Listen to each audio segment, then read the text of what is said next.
ከነገርኩህ ወዲያ እኔ አንተ ከርታታ ምስኪን ዘባተሎ ሊደፋኝ ነው ብዬ ፍቅርህ አጃጅሎ ከነገርኩህ ወዲያ የፍቅሬን ጥልቀቱን ከባህር መስዬ ቃላት አሰምሬ ድምፄን አሽሞንሙኜ ላስብበት ብለህ እኔ አንተን ስጠብቅ እንዲሁ ስቅበዘበዝ አለፈኝ ሶስት መንፈቅ።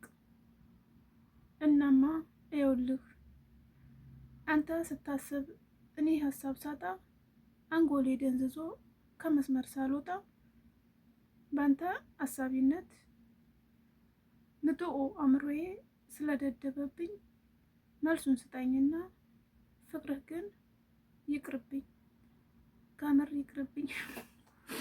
ስላዳመጣችሁኝ አመሰግናለሁ። ሰላም ሰላም፣ ውድና የተከበራችሁ ወርቄቲው ተከታታዮች እንዴት ናችሁ? ደህና ናችሁ? እኔ ያለው እግዚአብሔር ይመስገን ደህና ነኝ። እናንተ እንዴት ናችሁ? ስራ፣ ጤና ሁሉ ሰላም? ከኔ ጋር ምንም አይልም። ያው ስራ አጥቦንም ስራ ጥቻለሁኝ። በእርግጥ ስራ አጥቶ መኖር ስደት ላይ ከባድ ነው። እዚች ጠባብ ቤት ውስጥ ስራ አጣችሁ በዚህ ሙቀት መጨናነቁ ምንም ብቻ ከባድ ነው። ሳውዲ ያላችሁ ስራ ፈልጉልኝ በዚሁ አጋጣሚ ማለት ነው። ቅመሞችዬ ስራ ፈልጉልኝ። ቅመሞች ለራሳችን ቅመም እንሆን የሚለው መፈክራችን እንደተጠበቀ ነው፣ መቅረት የለበትም። 75% ለራሳችን ቅመም እንሆን፣ 25% ደግሞ ለአንዳንድ ለቤተሰብ ለምናምን ቅመም እንሆን እላለሁኝ።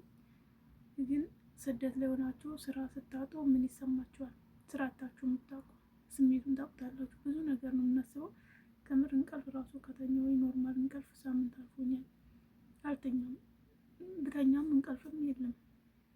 አላስብም ብልም ያው ሀሳብ የሰው ልጅ ነውና ሀሳብ ይመጣል።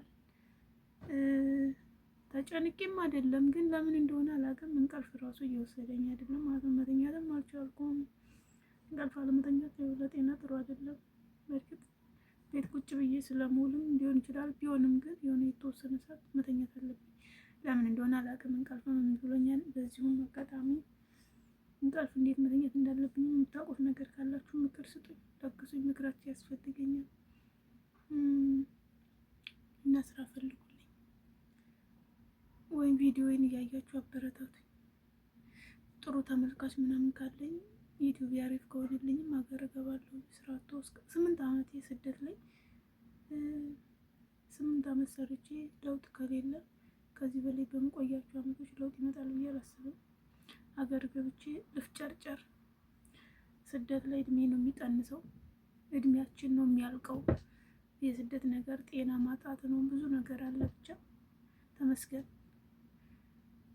ተመስገን ማለት ነው። ለዚሁም አላማረርም፣ አመሰግናለሁ። ተመስገን ነው የምለው ሁሌም ማለት ነው። ያው ሰውንና አንዳንዴ የማማረር የመበሳጨት ምናምን ነገር እንትን ይኖረናል።